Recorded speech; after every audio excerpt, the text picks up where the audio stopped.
Sa usa ka gamay nga baryo sa Bukirin, adunay tulo ka mga kasing-kasing nga nagtagbo ug nagtinagbo sa usa ka panahon nga puno sa kahayag ug paglaom.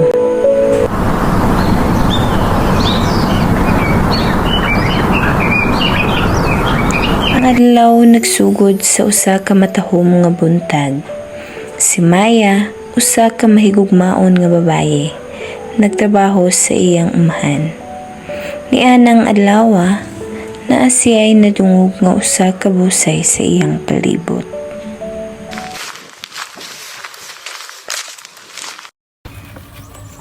Ay mayong buntag kayla naalagi ka diri sa umahan. Na ako diri para mutabang kay gusto sad ko makig-uban nimo.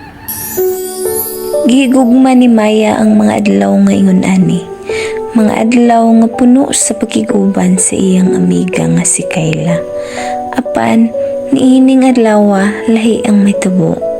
Sa dihang nadungog nila ang tingog sa sakyanan. Si Marco, ang batanong si Marco nga niabot sa baryo, aron magtrabaho.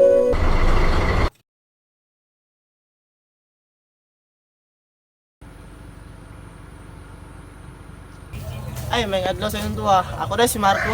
Pwede ka mo tama inyong pag-uma? Mayo kay naa ka Marco malipay mi sa imong tabang.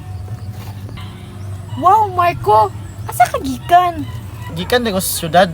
Pero naka-decide ko nga magpuyo diri sa baryo para po patisting ko sa kinabuhi sa bukid. Ang mga adlaw milabay ug si Marco nagpadayon sa pagtabang.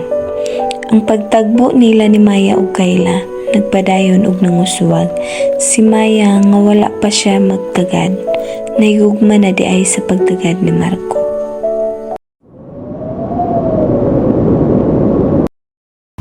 Marco, na kay gusto buhaton karong fiesta? Na, tagan. Gusto ko na maila pa yung baryo. Kasi ikaw, gusto ko di ka may lagayo.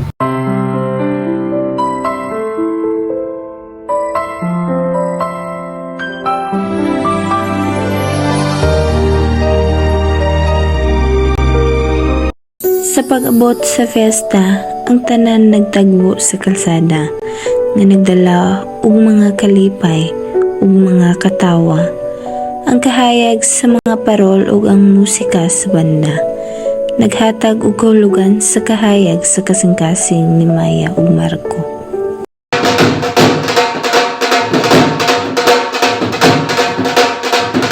Nakita na ko sa imong mata, Maya, kung unsa ka kalipay karon.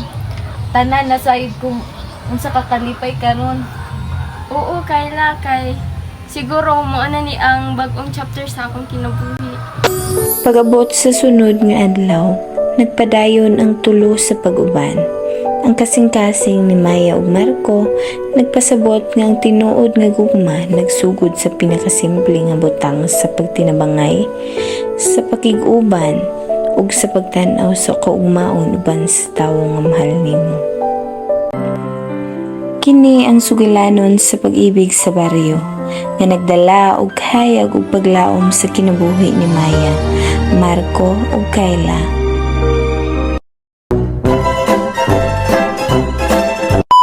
Adem siya.